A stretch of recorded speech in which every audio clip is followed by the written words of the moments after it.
E pode aumentar o salário dos juízes, deixar mais, né, sei lá. A gente viu o juiz recebendo aí 600 mil reais, 300 mil reais. Eu vou explicar isso, e agora muito à vontade, porque eu não sou juiz, então eu não preciso defender ninguém, não é verdade? Tá.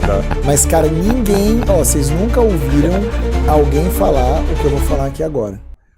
Você acha que isso pode aumentar o salário dos juízes, essa inteligência artificial? Por quê? Tá, um amigo meu, ele falou pra mim que, por exemplo, os órgãos públicos hoje no Brasil estão extremamente vazios, né?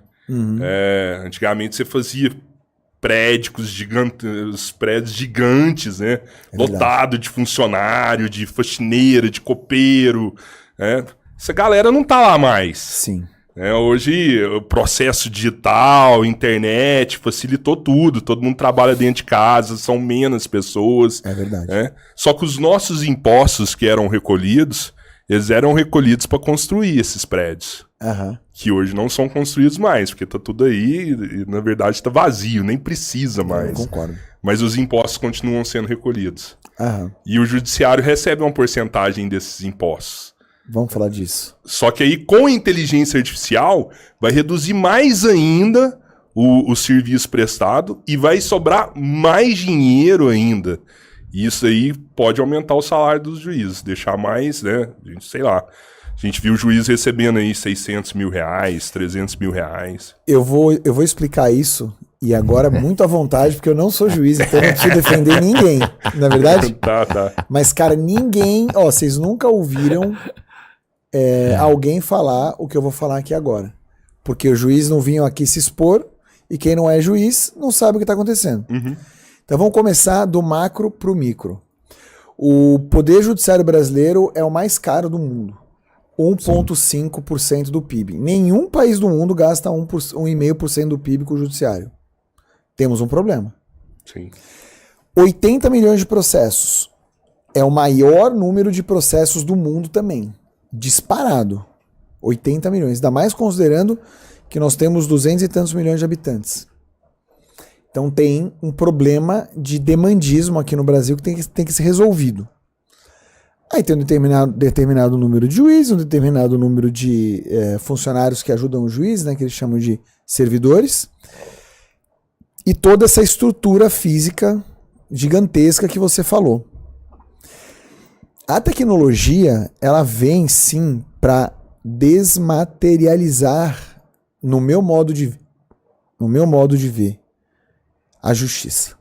E a justiça, ela não tem que ser olhada, e você foi muito feliz, como um prédio. Cara, a justiça tem que ser olhada como um serviço. Eu não vou na justiça porque eu tenho tesão de frequentar o fórum. Eu vou na justiça porque eu quero que resolva a porra do meu problema. Vocês concordam? Totalmente. Então, primeiro ponto, você tem razão, e a gente tem uma excelente oportunidade de baixar esses custos. Desde que a gente literalmente jogue esses custos para baixo e não resolva. Claro, vai ter investimento agora em tecnologia. Isso custa caro. Mas, sem dúvida alguma, a gente pode se livrando de todo esse patrimônio, voltar esses dinheiros para os cofres públicos, parar de gastar com a manutenção desses prédios e passar a expandir a justiça de outra forma, usando tecnologia. Estamos super alinhados aí.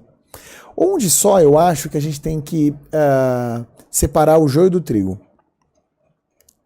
Cara, eu vou falar o meu salário quando eu sair da magistratura. Coisa que ninguém faz na real. E eu vou falar o meu salário líquido, somando tudo que eu ganhava. Ah, Eric, mas eu não, tudo. Tudo. Ah, mas não tem o tal do auxílio moradia? Tudo. Com 13º, com adicional de férias, soma tudo e divide por 12. Exato. Tá? 30 mil reais. Esse era o meu salário. 30 mil reais. Só. Bom, e aí, vamos lá. Tem uma realidade na Justiça Federal, que é de onde eu venho. Tem uma realidade na Justiça Estadual. Qual a diferença? A Justiça Federal, ela é uma para o Brasil todo. Então, ela é dividida em regiões, mas ela funciona igual. Então, um juiz lá do Rio Grande do Sul, de Canoas, ele vai ganhar, o juiz federal, ele vai ganhar exatamente a mesma coisa que um juiz federal de Salvador, que vai ganhar a mesma coisa que um juiz federal de Belo Horizonte. Sim. Não muda o salário, apesar até dos custos de vida desses lugares serem distintos, né? Eles estão querendo implementar um negócio que é um quinquênio, que a cada 5 anos o juiz tem um aumento de 5%. A gente chegou a ter isso, foi retirado lá atrás. Então esse hoje é o salário. E aí existem várias discussões. Por exemplo, quando tiraram o meu quinquênio lá atrás, meu salário foi reduzido. E ele não poderia ter sido reduzido. Então a associação vai lá e entra com uma ação para dizer, ó, isso não podia ter acontecido. Se a gente ganha a ação, os caras têm que me pagar isso retroativo. Se eles me pagarem isso retroativo num mês só, tô só supondo, eu vou receber, naquele mês eu vou receber 200 mil reais. E aí vai ter um repórter que vai pegar o meu contra-cheque, porque o contra-cheque é público, e vai falar assim, ó, quanto ganha o juiz federal? 200 mil reais num mês. Sim. Entendeu? Então tem que tomar cuidado com isso. Não é uma carreira de marajás, prometo, assim, não é mesmo. Mas você tem a justiça estadual. A justiça estadual, cada uma é diferente da outra. E as legislações estaduais são diferentes. Então, os benefícios de um juiz do estado do Rio de Janeiro são definidos pela ALERJ, que é a Assembleia Estadual do Rio de Janeiro. Um juiz estadual de São Paulo, a ALESP. E um juiz federal é Congresso Nacional. Quando é Congresso Nacional, as coisas são muito mais expostas.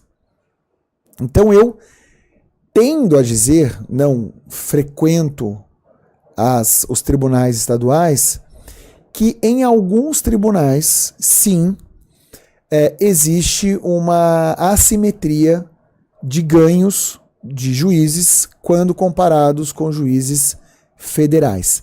No entanto, se esse fosse o problema do Brasil, a gente estava muito bem. Porque pensa só, cara, um juiz é um cara que tem muita responsabilidade. Ele decide se um cara vai ficar preso, se um cara vai ficar solto. Às vezes ele decide um caso de milhões, às vezes bilhão de reais. Eu acho totalmente razoável que esse cara, desde que bem preparado, desde que continue estudando, desde que trabalhe bastante com responsabilidade, seja bastante bem remunerado. E essa remuneração tem que ser explícita e as pessoas têm que saber, olha, a remuneração é essa. Inclusive tem um concurso público para você entrar aqui caso você queira. Sim. Sabe? É isso que eu acho. Sim, tem que tratar desse assunto sem hipocrisia. E eu acho que tem que falar até desse caso que você falou aí, pô, ó, recebeu ali retroativo e por isso que recebeu 200 mil reais, né? Tem que ter uma responsabilidade numa informação dessa. E o clickbait? Pra mim era isso, pô, a juíza recebeu 600 mil reais de salário, mas como, velho? Como? Mas existe essa porcentagem mesmo que esse amigo meu me falou, tipo, 1,5% do que os juízes fazem ali, aquilo ali vai pro judiciário? Não.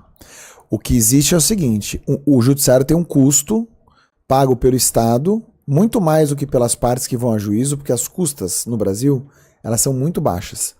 Elas não pagam nem 10, 15% de todo o custo do Poder Judiciário. Então, obviamente, todo o resto é sustentado por você, por ele, por mim, Sim, né? sim.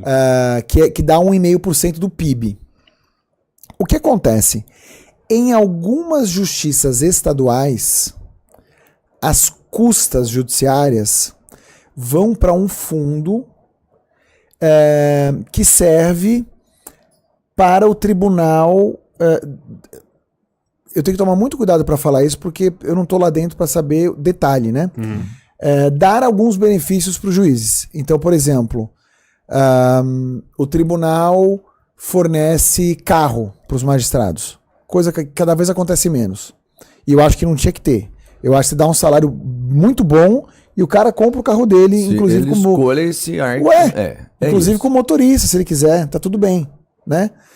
Mas isso existe e depende da lei estadual que rege aquele específico tribunal. Mas uma coisa que eu quero que você me diga é porque é o seguinte, o juiz pode ganhar mais. Ele, por exemplo, se ele for dar aula em uma universidade, por exemplo, E vai receber pela universidade. ele vai receber pela universidade. Isso. Mas ele também recebe do Estado como se fosse uma gratificação. É como se fosse um incentivo para que ele dê aula ou não existe isso? Não. Um subsídio, ele não melhora. Aí ele recebe o salário a mais só da universidade. Exatamente. Mas pode, é legal. Pode, é super legal, tá na Constituição. O juiz pode participar de qualquer atividade educacional, desde que ele não seja gestor, como a gente já falou. Sim. Mas a atividade educacional não é gestão. E desde que essa atividade educacional não seja atividade de coach ou de mentor. Então, mas é isso que eu queria entender agora. Se você pode ensinar, né? Se tem essa liberdade, acho que é até bem visto quando o juiz está exercendo essa função. Se você pode ensinar uma pessoa de uma forma, qual que é a diferença? Você ensinar um aluno dentro de uma sala e você ensinar um cara fora de uma sala? O que é a barreira? Onde tem um encrave nisso? Eu sou contra essa proibição. Qual que é o entendimento de um sim e o outro não? Eu acho que tem um pouco de ego nisso aí. Eu acho, cara, eu acho. O cara vê lá um juiz que tá na rede social, tá atingindo várias pessoas, tá falando bem, né, mano? tá inspirando outras pessoas. Total tem ego nisso. Mano, deixa eu te falar.